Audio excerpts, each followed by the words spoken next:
created using Calhoun.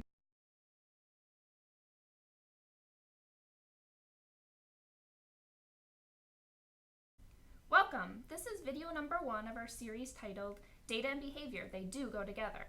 This video will address getting ready to collect behavioral data for individual students. I am Jen Brown and I'm a behavior consultant for the Calhoun Intermediate School District, and with me I have Justin Brown. Hello, I am Justin Brown. I am the co-architect and lead teacher for the HERO program through the Calhoun Intermediate School District.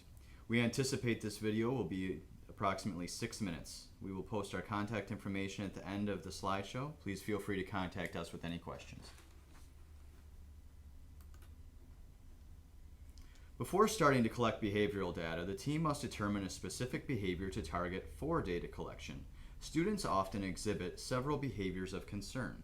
It is necessary for staff to prioritize these concerns and target behaviors of highest impact. The end goal will be to work toward teaching replacement strategies for multiple behaviors. Trying to collect data and apply interventions for multiple behaviors at once may be overwhelming for students and staff. It is recommended to initially target behaviors that pose safety risks to students or staff, or those that drastically impact the learning environment. For example, I was working with a team who had a student that talked during work time, moved around the room, distracted peers by standing in close proximity, and hit staff when given a directive.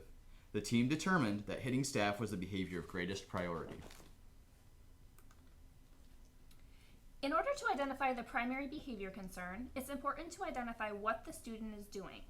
Take a minute to think to yourself, what is the student in this picture doing?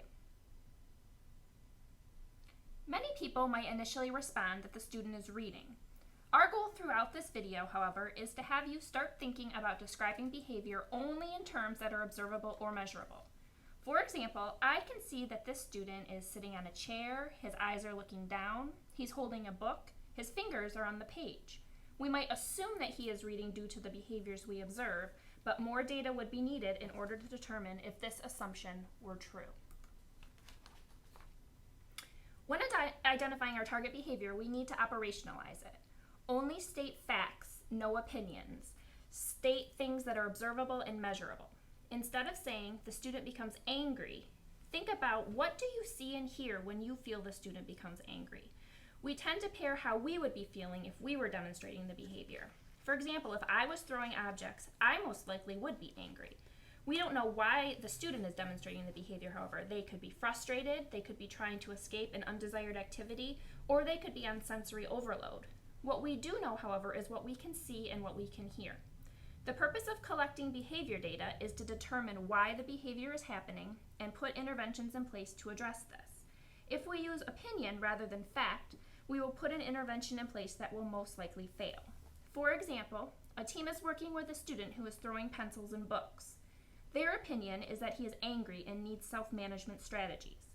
However, had they collected data, they would have found out that the student was actually not angry. He was frustrated because the work was too difficult, which would have required a much different intervention. Due to their assumptions, they missed out on an opportunity to help the student be successful.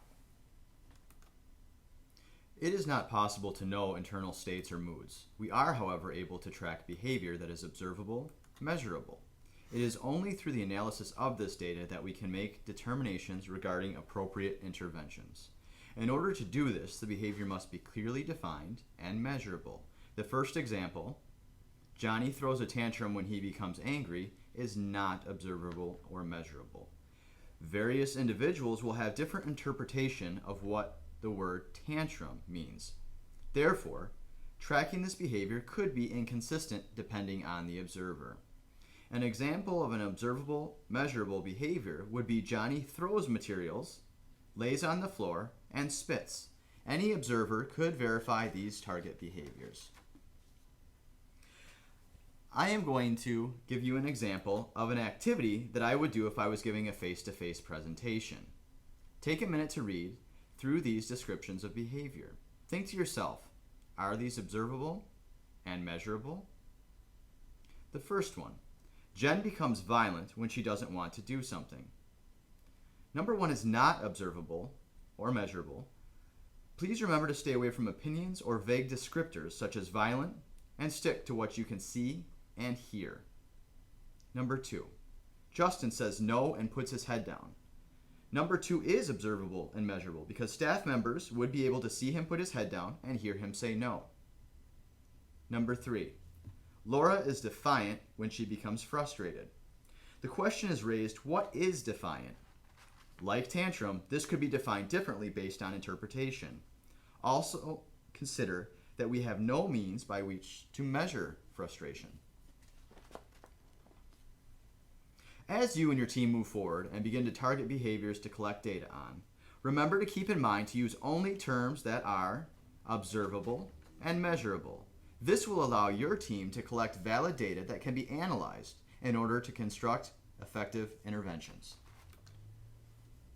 We hope you've enjoyed this video. We have videos under construction to support you in each of the areas above. Video number 2 will focus on data collection tools.